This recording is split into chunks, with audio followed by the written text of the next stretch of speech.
Wheel of Time was canceled recently by Amazon, and I think of the two big live-action fantasy shows that Amazon has under its belt, they picked the wrong one. Say what you will about Wheel of Time, but it's a whole lot better than the Rings of Power. But I don't. We don't need to get into a tit for tat over that. Rings of Power is genuinely one of the worst television shows ever made. Rings of Power, Wheel of Time, I have to say it's more of a mixed bag.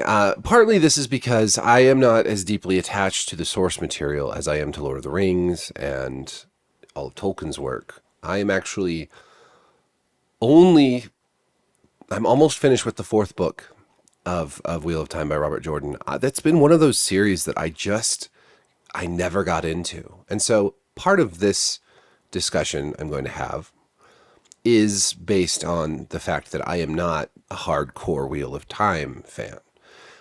And honestly, I had read the first book before the series came out, just the first book, and it took me like 5 tries to finish that book. I didn't like it. I really didn't like Eye of the World. The the second book was much better, but it still took me a while, and I read that before season 2 came out. But then I kind of fell off, and it wasn't until season 3 came out that I actually felt motivated to read the books, go back to the books, and actually season 3, I'm going to just credit the show with actually making me want to finish this series. And I immediately started reading book 3 and then book 4. I burned through book 3, and I thought it was really good. I think book 4 is really good, The Shadow Rising, and book 3 is The Dragon Reborn.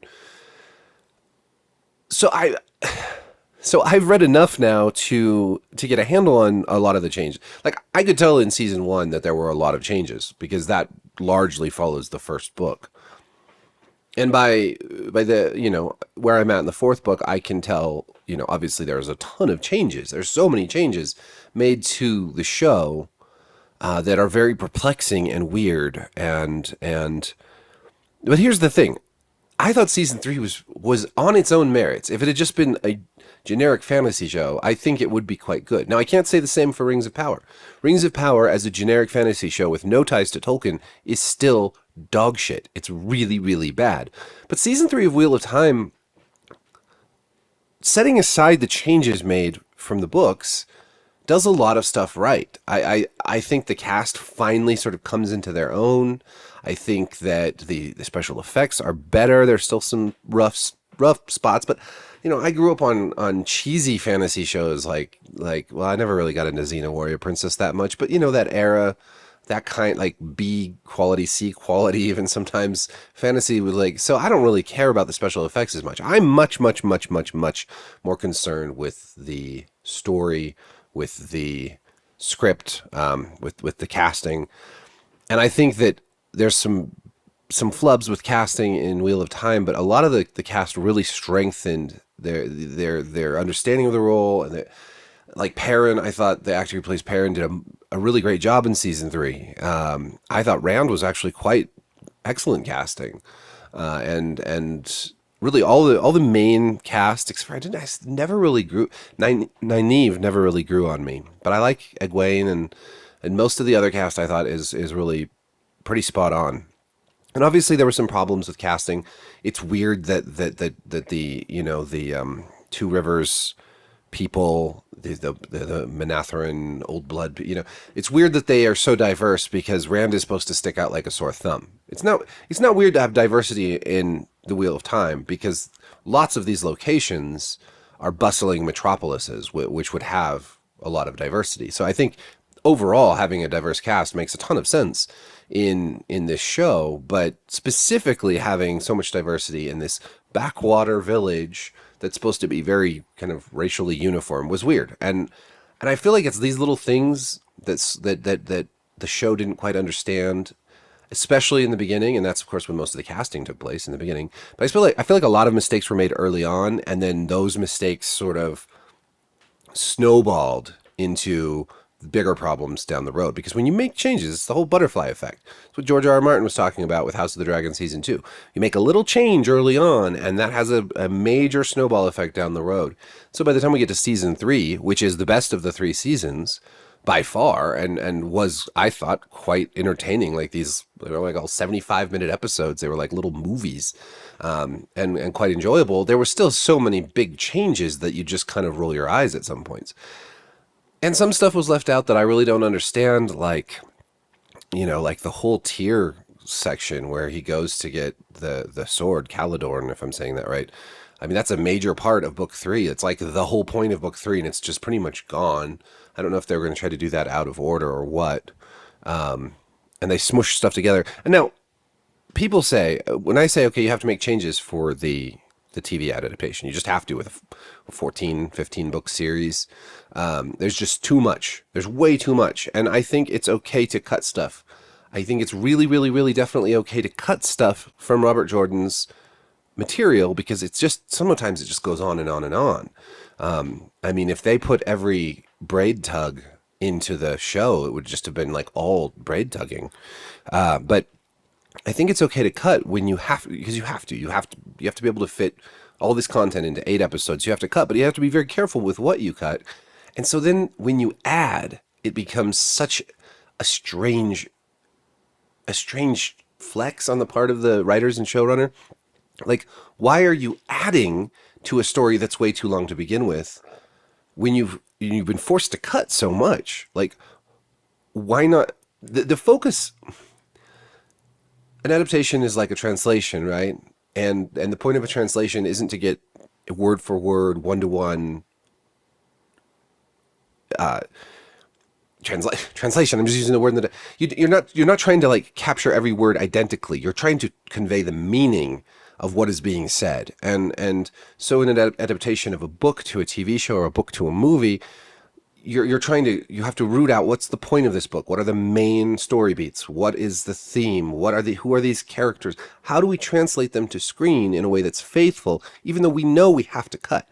And some people are like, why do you have to change it at all? Well, you have to, because first of all, there's so much in a book that's internal monologue, right? The people are thinking all the time. You can't translate that to screen. It doesn't work that way. You have to convey it via acting, or exposition or whatever. Like, you have to make changes based on the medium, but also based on the time frame. Again, this is a very long epic fantasy series, and it would take way too long. These actors would all age out. They'd run there wouldn't be enough money, so they have to cut. I understand it, but why do they have to add so much? And why make such major changes to characters like Matt Cawthon? Matt is such a great character in the books. I didn't even like him that much in the first book. I guess I had a hard time with his character for a while, and then suddenly by the 3rd book, I just think he's a great character. He's so like fuck you to everybody, and he's gambling, and he's always trying to get girls. He's just a great character, and his special luck that he has, and there's just a lot of things I really like about Matt, and yet in the show they've barely done him any justice. It's so weird. Of the 3 of Matt, well, okay, let's say there's 5 sort of the 5 people, 5 younger people from the 2 rivers. Rand, Perrin, and Egwene are done the best in the show, I think. Matt is just like a different character a lot of the time, and then Nynaeve, something about that actress bugs me. I don't know why. It's hard to put a finger on, but I'm not saying she's even doing a bad job. It doesn't work for me. But I think they needed to make her older or something. She something. Anyways, so making really fundamental changes to characters and then cutting a bunch of stuff so you can add your own shit in is so strange to me. I'm with Brandon Sanderson, who ended up finishing these books after Robert Jordan passed. I wish they'd given it another season, because it was getting better every season, and that's just not something you see all that often. I mean, you can look at shows like The Witcher, which just gets worse every season, or Game of Thrones, which actually did get better before getting worse, right? Rings of Power, I don't know. Season 2 was just as bad as season 1. There was no improvement, and maybe it was worse. I don't know. How can you tell? It's just so bad. But this was genuinely getting better, and who knows? the problem is even if it got better in season 4, all the changes they made early on would still be impacting the story and weakening it. And all the ways that they did it right are great, but ultimately you still have this problem with the show that is just not it is just not capturing either the events or really the feel of the books the way that it could have if it had just been more faithful. I don't understand why it's so hard. I mean, obviously it was going to be different, but it could have been so much more faithful. I don't think that the problem with the show is you see a lot of people saying, "Oh, it's too woke" or whatever. I mean, honestly, like the Wheel of Time compared to like Lord of the Rings is already, it has a ton of female characters. It's just a much more modern story to begin with. They didn't have to make many changes to have it already be a much more like female centric story. As far as wokeness goes, I mean, yeah, there were some weird changes to like making Moraine and the Amerlin seat be in a relationship. Like that felt like, what's the point? Why do you don't need to do that for the story. In fact, I think it ultimately kind of weakens both those characters. Or there was at one point in the White Tower in the third season, one of the characters is played by a trans woman. I think that's fine as long as they're not saying that that was a trans character, because it doesn't make sense with the whole, magic system and the tainted. Anyways, that's a whole barrel of worms. I'm not even gonna go there. I don't really care, but I don't think it's a particularly woke show. I don't think that was the problem with this show. I just think it started off really bad, and then the changes that they made kind of came and bit them in the ass later on, even as they improved the overall storytelling, production values, the actors got better. It all got better and better, but the big fundamental changes just were going to doom it. They were going to doom it, and I don't understand why it's so hard. I'm sure it's very hard to adapt something like the Wheel of Time, but I don't understand why it's so hard to just say, okay, we're not going to make big additions to the story. We're just going to make subtractions, and we're going to cut out, like, I mean, George, come on. Even if you love these books, you have to admit at times he kind of is long-winded, right? Like he could have used a better editor. I think a lot of fantasy authors share this quality. George R. R. Martin, I'm looking at you, but I think they could have used more. They could have cut a lot of the stuff that just kind of goes on and on and on while still hitting the major story beats, and I think a lot of fans would have been pretty understanding of that. So I don't know. I still, like I said, I wish there was a season 4, because to its credit, the show did make me want to go back and read the books. I'm really enjoying the books now. I never thought I'd say that. I really, after that first book is just so hard to get into. I don't know what it is. It's because it feels derivative of Lord of the Rings. It's just, it takes a while to get going, and it isn't until the second or third book where you start to really see what an interesting world Jordan has created, and it is. Especially when you get to like Ruidian in book 4, and you start to get into those, which I think they did quite well in season 3. The Ruidian episode was pretty fantastic, actually.